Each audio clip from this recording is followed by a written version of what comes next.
Chers internautes de Bonlieu TV, ravi de vous retrouver dans votre émission Actu Navétane. Donc aujourd'hui aussi, je suis avec mon confrère Lai, le jeune reporter. On va parler donc de la première journée de la zone 3. Nous avons une première journée donc le week-end, le samedi et le dimanche pour les Saral San Diego. Au-delà de l'autre, la première journée donc de la zone 4, donc dans le VSD bi ñu dëgmal ngeen di waxtaan ki nga xamante ne moom mooy Laye ma dalal ko monsieur Laye ñu ngi lay nuyu. waaw maa ngi lay fay le grand journaliste Thiandoum et aussi di nuyu à toute l'équipe de Bonlieu TV aussi di nuyu les internautes et les abonnés de Bonlieu TV. Alors comme ni mu ko waxee rek xam nga ni week-end bii ñu génn li nga xamante ne mooy la zone 3 amal na sa première journée fële ci stade Alassane Djigo. Donc naka nga gisee déroulement bi avant ñuy ñëw donc ci résultat yi. Ah oui, c'est une situation qui a été un peu compliquée vu que les gars match matin lañ ko def donc dina amoon na ay retardement et ainsi de suite donc première journée bi joué nañ ko jàll na si jàmm donc ci première heure bi amoon nañ ki nga xam ne moom mooy Yego doon na def face à Jalooré et donc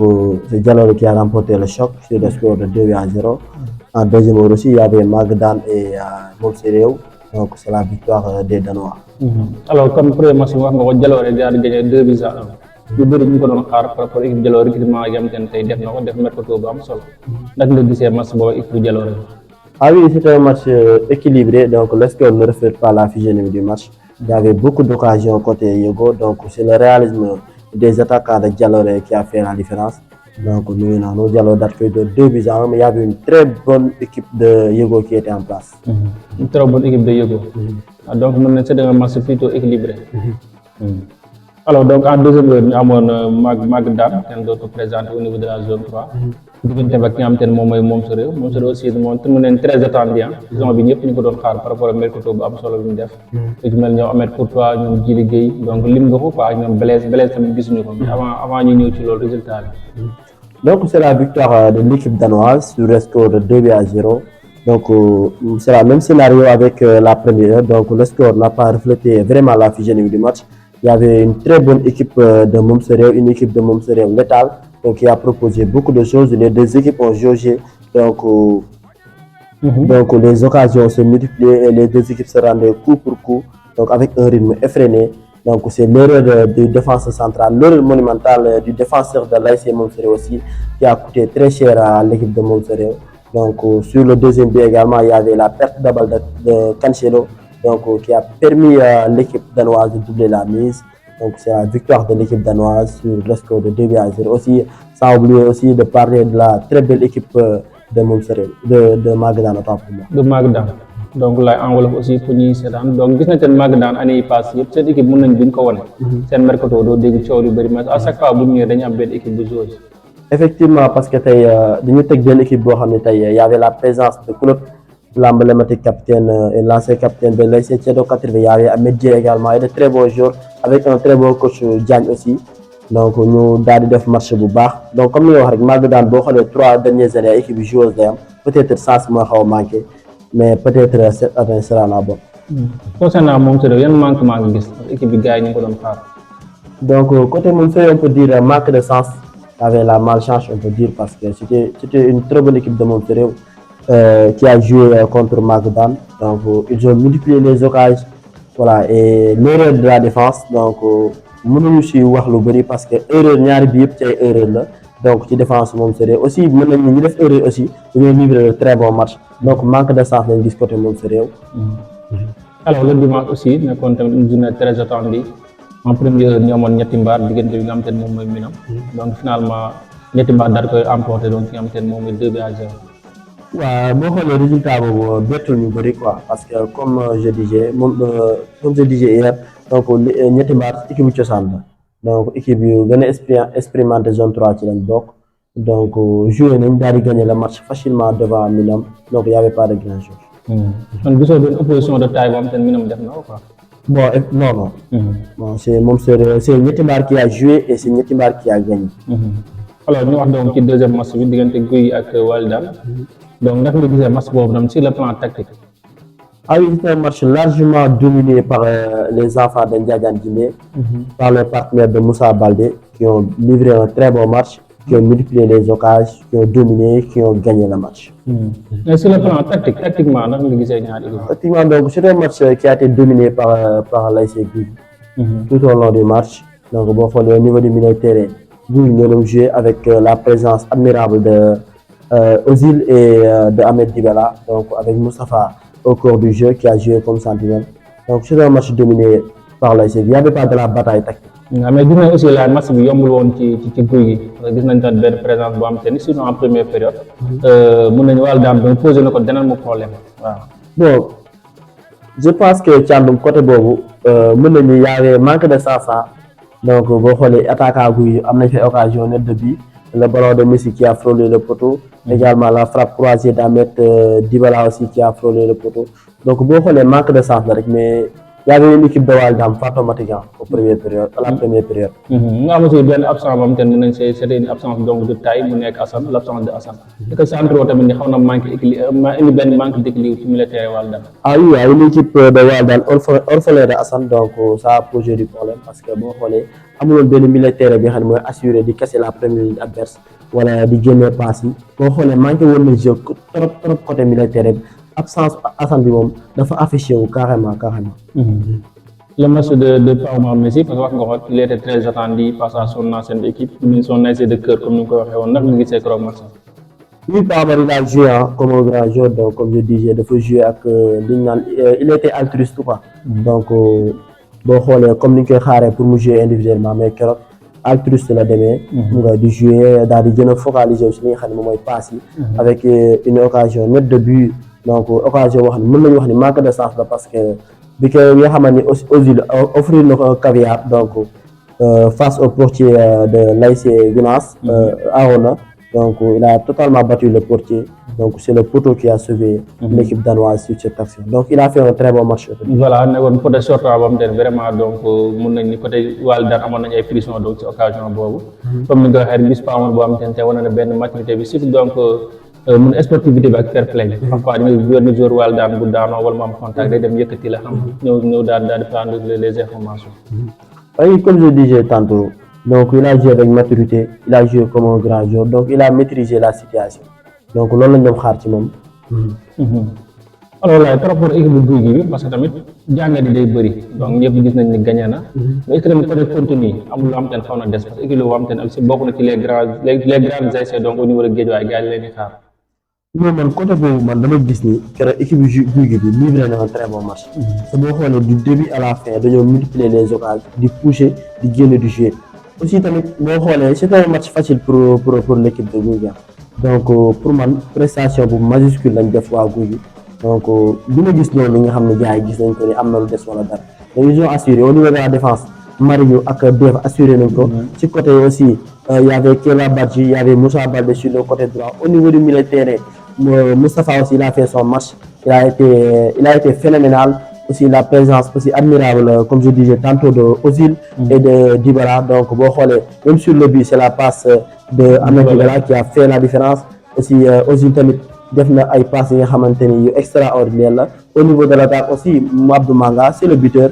Sur le côté droit on avait Messi, sur le côté gauche boo xoolee moom rek moo xawoon des Fall bi nga xamante ni ñu ngi ko doon xaar keroog lañ gis. Donc il y avait surtout ci but bi foog ñu taxaw foofu aussi parce que dañ faut saluer donc mën nañ donc le réalisme de Abdou Manga parce que xale la boo xamante ne donc toj la nga xamante ne moom mooy yëbbal avec donc boo ko xalaat ñëpp gis nañ donc daanaan la mais keroog but bi ñu dugal mu ne c'était pas évident contrôle ak enchaînement bi donc vraiment avec une puissante frappe boo xamante ne le gardien Arouna mënu ci woon dara quoi hors de portée. Oui, Abdou Manga c'est un attaquant dans la vraie sens du terme, finisseur, but sur ses appuis, il a toutes les qualités d'un très bon attaquant. Sur le but aussi tamit duñu fàtte li nga xam ne moom mooy le caviar bi nga xam ne Ahmed Dybala offert na ko au cours du jeu mu daal di traverser la défense de l'ASC Walidane donc pour trouver ki nga xam ne mooy Abdou Manga. Donc Abdou Manga avec l'accélération comme ni ñu koy waxee la précision, la justesse technique pour battre le portier. Donc une frappe qui a totalement nettoyé la toile d'araignée. Donc pour faire trembler les filets d'Arona et faire rougir le bonheur aux supporters de l'ASC. Voilà Abdoulaye, donc on va parler également de Moustapha Ngoko, c'est un gosse boo xamante ne mën nañu depuis ñu commencé jouer navétane chaque année day monter en puissance. Physiquement, athlétiquement chaque année dañuy gis donc di xale la buy màgg te bu ñëwee tamit tactiquement dafa discipliné tactiquement te donc gis nañ def na un match propre. Non, Moustapha il a l'instinct du milieu de terrain en lui. Donc c'est un très bon milieu défensif. donc comme ni nga ko waxee day participer ci côté yëpp c'est un milieu défensif complet donc bi nga xamante day assurer sortie de balle day récupérer des jeux avec une lecture de jeu exceptionnelle donc depuis l'année dernière ñu ngi continuer ses performances donc ñun ñu ngi koy xaar pour mu jouer ci Ligue 1 sénégalaise bi wala di ko xaar fu raw foofu parce que c'est un très bon joueur man comme may wax rek moom et l'autre joueur de l'ASC Jamono qui s'appelle Faynos donc boo xoolee ay milieu défensif yi nga xam ne raar nga gis ko ci nawetaan donc Moustapha Gosto mi nga xam ne war nañ ko bàyyi xel war nañ di gën a continuer di wax ci moom parce que am na talent il a du génie dans ses pieds. Que dire Abdoulaye donc de la prestation XXL donc de l'infatigable Marinho lan ngay wax ci moom. Ah oui, c'est un défenseur hargneux comme j'ai dit moom il ne déçoit jamais Marinho koo xam bu baax donc mu nekk un joueur bi nga xamante ne tey joueur bu mag la donc je parlais avec Amdinho donc mu nekk tamit l'ancien défenseur de l'ASC Entente Cité di ko saluer depuis Espagne donc li ma wax rek Marinho dafa nekk koo xam ne boroom xel la donc un défenseur bi nga xam ne il est hargneux comme je dis donc il fait preuve d'intelligence dans ses jeux de marquage individuel xam nga un très bon défenseur daal amuñu dara la ñuy wax ci moom donc lu dul di apprécier jeu comme voilà ndaanaan la daal macha allah. mais pourquoi wala gisaguñ ko mel ni Marinho dégguñ ko au niveau de la Ligue 1 rawatina tey GFC bi nga xam te ne tey moom doomu Guédiawaye. effectivement ñun yàgg nañu xaar loolu parce que boo xoolee département de Guédiawaye pour gis défenseur mel ni mën Marinho c'est un problème boo xoolee blessure la moo xawoon sonal parce que mi ngi woon espoir de Guédiawaye il paraît que waroon dem ay test fi nga xam ne mooy France mais problème blessure ak genou boobu moo xaw a sonal mais Marinho ba léegi il a sa place dans la Ligue 1 sénégalaise. Alors en fait donc annoncé naa ko donc en début donc de la zone 4 finalement donc programme les rencontres de la première journée donc Abdoulaye le vendredi dañu am ki nga xamante ne moom mooy Yeewu 2 ak ki nga xamante ne moom mooy Njaboot bi en première heure tey ñoo ko gisee quoi les retrouvailles parce que ñaari ay loo xamante ni ces dernières années tàmm nañ donc di daje. voilà boobu na doon match bu neexaa parce que revanche la boo xoolee Njaboot gi am na lu guuxal Yeewu 2 ba léegi te bëgg na ko génne Yeewu 2 aussi donc c'est l'entame c'est le début donc il faudra que ñu def un très bon match daal di fexe arracher li nga xam ne mooy 3 points pour daal di nekk ci compétition mais dina doon match bu neex match bu doy waar parce que Njaboot gi aussi préparé na saison ren parce que année dernière dañoo gisoon ñoom benn équipe bi nga xamante ni tey du équipe bu extraordinaire mais cette saison ils ont recruté de grands joueurs pour daal di gagner li nga xam ne mooy seen 3e titre mais càmm dina doon match bu neex parce que waa Yeewu 2 aussi comme ni ma ko waxee pare nañ Njaboot gi bëgg na match bi Yeewu 2 bëgg na match bi parce que boo xoolee Njaboot gi dafa am lu ko Yeewu bor yi ko Yeewu 2 ameel ba léegi parce que en 2019 Yeewu 2 moo ko éliminé à la séance de terreur bi en 2023 aussi avec recrue def ba gars yi di leen woowe Al Nassr avec la présence d'Ahmed Eto'o de la présence de Malang et de Malang également aussi de très grands joueurs mais Yeewu 2 daal di arraché li nga xam ne mooy qualification bi dans les meilleurs Njaboot bi voilà loolu moo tax mu doon mooy enjeu bi sax parce que match la boo xamante ne ñu bëri ñuy xaar équipe Njaboot bi mu ñëw donc daal dagg bu mu jaamee comme ni ko waxee parce que Yeewu 2 sonal na ko trop mais on verra donc le vendredi ce que ça va donner en deuxième heure on aura donc dëkkandoo ak ki nga xamante ne moom mooy Mbooloo donc à 10h. waaw dëkkandoo Mbooloo aussi mu doon match bu nga xam match bu neex la parce que ñaari ci yëpp dégg nañu recrue yu ñu def Mbooloo boo xoolee recruté nañ ay joueurs dañuy laaxtu mais Ciment recruté na ay joueurs yu mag donc dëkkandoo également aussi def nañ ay recrues donc match boo xam ne match bu dana neex la c'est un duel qui promet waaw na ko gars yi bàyyi xel la doon match bu neex y aura du jeu également. Le samedi Abdoulaye samedi 38 on aura Magba Dagui en première. oui Magba Dagui c'est un derby moo tax match bu neex la ñaari équipe yu tàmm di daje la aussi tamit bu ñu dajee à chaque fois ay match bu métti la ñuy gis quoi donc match boobu tamit dina doon match bu neex. deuxième heure bu ne tey moom sa bopp. waaw bu ne tey moom sa bopp bon peut-être mën nañ la match boobu dañ ko programmé nii rek parce que boo xoolee moom sa bopp def na délégation mais dañ ko refusé donc xam naa Ngoné tey day ñëw juste daal di présenté wu daal di emporter leen mooy 3 points. mais ci kaw refus délégation boobu dérogation bi autant pour moi coow li bëri na ci bëri ñu naan pourquoi ñu bañal lem yow ku la xam donc sur le côté administratif donc qui était du côté de l'ASC de présenter au niveau de la zone 4 lan nga jàpp aussi mooy les vraies raisons donc du rejet. bon je pense que dañoo tegul ay arguments yu solides loolu laa jàpp parce que pour man équipe bu bindee délégation daal koy déposer au niveau de l'ORCAV ou de l'ORCAV donc tey jii su fekkee teg na ay raisons yi nga xam ne valable na ay arguments yu solides la dinañ ko accepter. Alors le dimanche Abdoulaye dimanche 31 on aura Gadaye ak Akis en première. oui Gadaye ak Akis mu doon match bi nga xam ne match boobu dina équilibré parce que mën nañ duñ sax ñaari équipe yu ndaw mais ñaari équipe yoo xam ne ba tey jëlagul trophée zone 4. donc dina doon tey match bi nga xam match bu équilibré la doon 50-50 la. à 10h aussi ñu am le choc donc de la première journée de la zone 4 diggante Bokk Jom ak Disso deux très grandes ASC Abdoulaye qui se retrouvent donc après des années. ah oui c'est le duel tant attendu donc Bokk Jom face à sa bête noire féroce. donc muy ki nga xam ne moom mooy Disso parce que boo xoolee 11 ans Bokk Jom gagné wul Disso. Bokk Jom 11 ans gagné wu Disso donc tamit Bokk Jom cette saison aussi tamit tànn bu ñu dem ba fàtte yi nga xam recrues yi nga xam def nañ ko ci mel ne yaa Météo ay Bayel le retour de Bayel également la présence aussi de Léo Messi le sociétaire de Yeumbeul AS Yeumbeul il y a Babacar le militaire aussi de l'AS Yeumbeul effectivement donc ñu recruter de aussi un très bon gardien le retour du côté de Yeumbeul absolument donc mu mel ni Bokk Jom li ñu leen dem jëwee année passée xam nañ ko ñu ni Bokk Jom day nawet rek mais amul équipe cette saison voilà contenu bi effectivement cette saison recruté nañ de très grands joueurs mais face à sa bête noire Disso qui sait jouer contre Bokk Jom on se rappelle de la remontada en 2015 donc bi nga xam Disso def na ko devant Bokk Jom en 2019 aussi ñu daal daje 2 fois match de poule la victoire largement de Disso sur Bokk Jom sur le score de 3-0 avec le magnifique coup franc de Pape Patrick Mendy aussi en 2019 aussi ñu dañoo waat demi-finale si même saison bi Bokk Jom daat koy Disso daat koy dóor par tiro bi donc mel ni Disso bête noire Bokk Jom loolu kenn du ko werante mais jàpp naa ne match bi moom mooy relancer saison Bokk Jom moo mën a yàq saison Bokk Jom parce que Bokk Jom bu perte premier match contre Disso bi mën na yàq saison am en tout cas daal 11 ans dóoru ko dina doy waar même en 2016 Ablaye aussi gis nañ ñu joué match bu neex en demi-finale Bokk Jom Disso gagné ko autant pour moi par 2-0 mais mooy ni équipe boo xam te ne sonal na Bokk Jom trop ces dernières années wax nga léegi recrutement yi donc di saluer au passage nga xam te ne moom mooy mën nañu Moussa Fall dafa ci liggéey bu am solo le buteur fétiche de l'ASC Bokk Jom ren moom mooy le président de la commission sportive donc gis nañ moom gëm na ne ren Bokk Jom dafa nekk équipe boo xam te ne day teg ba di jouer li nga xam te ne gars yi ñu ko doon jooy ci moom waaye moom joueur la quoi dama day comprendre situation bi parce que moom day focaliser sur le plan sportif parce que équipe parfois boo amee ay président commission sportive si mystique lañ gën a focaliser wu ñu recruter ay joueurs te Moussa Fall moom ñu woowee la solution donc ñu comprendre la situation bi daal di recruter de très bons joueurs mais comme ni ko waxee ñëwaat nga ci 2016 donc bi nga xamante ni c'est Malaw qui avait ouvert le score Bokk Jom daal di égaliser ñu dem ba dernière minute avec le corner bien tiré un corner tendu tiré par Kadiane et la tête de Pape Patrick Mendy donc qui a permis au Disso de filer en finale donc Disso comme ni wax dafa mën Bokk Jom dafa xam ni muy jouer ak Bokk Jom donc c'est match bi nga xamante ne Bokk Jom dina ñëw pour bañ ko perte mais Disso tamit dina ñëw pour confirmer yi nga xam ne moom mooy bête noire Bokk Jom voilà donc Bokk Jom aussi on note aussi le retour donc de l'emblématique capitaine donc Franc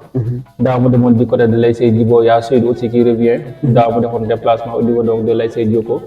des parcelles gis nañ dem joueurs yëpp ñu soir nañ ñu daal ci dolli daal renforcer mais comme ni ñu ko waxee rek Disso équipe la woon ten ren ñu naan dafa nëbb équipe parce que dem naa fa donc def un petit passage donc ci seen séance gis nga ko mel ne Doudou bu nekkoon Akis nekk un très beau joueur Doudou bu ko le capitaine de Akis bu fàttali Amsa Ndiaye donc un très grand buteur un très grand attaquant mi ngi Disso donc ñoom équipe boo xam te ne vraiment mën nañu un groupe donc très solide. oui Disso boo xoolee ñoom tamit pour nga gis Disso bu manque équipe problème la parce que temple du football la quoi Disso donc fi nga xamante ne la bu ñu jëmee seen koñ rek mën nañu am équipe bu doy waar moom ñoom tamit à chaque saison bu ñëwee dañuy indi équipe bi nga xam day joueuse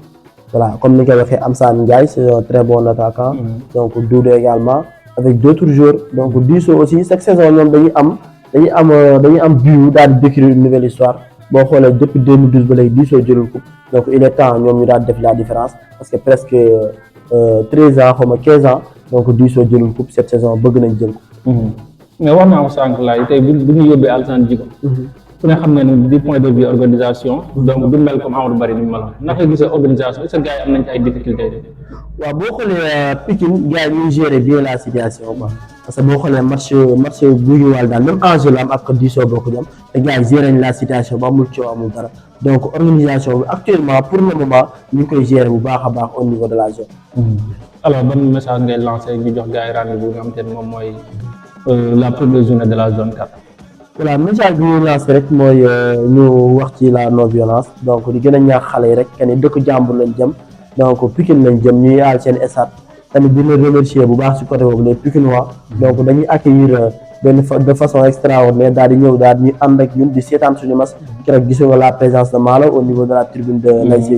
donc mel ni Pikine ñoom comprendre ni que ñun ak ñoom ñoo bokk banlieue bi di remercier tous les Pikinois leen xamal ni ñoom fi ñu teg foofu lañ leen teg donc nag di gën a ñaax ñi nga xam ne xale yi nga xam ne ñoo dem stade di leen wax que ni football kaf la foo ak gré la le sport ne rime pas avec la violence Disso Bokk Jom yow doo njaboot ñëpp ñoo bokk ndey ñoo bokk baay nañu dem wane foofu de très bon exemple daal di ñëw daal di jouer suñu jour bi si jàmm. Avant de terminer Abdoulaye j'avais oublié mu am benn absence de taille du côté de l'ASC de Kondo c'est Omar donc l'ex-attaquant de l'ASC Mbolo finalement am na un nouveau club donc de rejoindre donc la Mauritanie encore absence boo xamante ne aussi mën na poser. bon Cheikh Omar aussi match bi bëggoon naa mu joué ko trop parce que moom sax xamoon naan am na moom tamit peut-être amoon na ambition joué ko mais peut-être lee moo gën a important carrière am donc amee club loolu tamit dañ ko si souhaité donc mu daal di am sax fu raw Mauritanie mais dina poser problème à équipe dëkkandoo parce que nga préparé jeu ba mu des quelque temps mu dem mën na wàññi lu bëri quoi si équipe. alors Laye donc di la remercier. donc di jox gars yi rendez-vous rek tous les fidèles internautes de alors di remercier aussi Dixal Pro borom tay print donc moom mooy defar t-shirt yi nga xam ne moom laa sol keroog t-shirt Sëñ Tuubaa bi donc di ko jaajëfal bu baax tamit di woo Faydu pâtisserie borom ASC Guy gi mu ñëw si Banlieue TV donc ñëw si Banlieue TV muy Faydu donc di remercier aussi Dia Design li ma sol ni moom ma ko jox muy mooy ASC moom sa réew mi donc di ko encouragé bu baax aussi di nuyu Paul Gomis di nuyu Mame Marie donc on se donne rendez-vous Thiandoum la prochaine. Voilà, donc bien jox rendez-vous prochainement. Restez connectés donc sur Banlieue TV pour toute l'actualité sportive concernant le championnat populaire.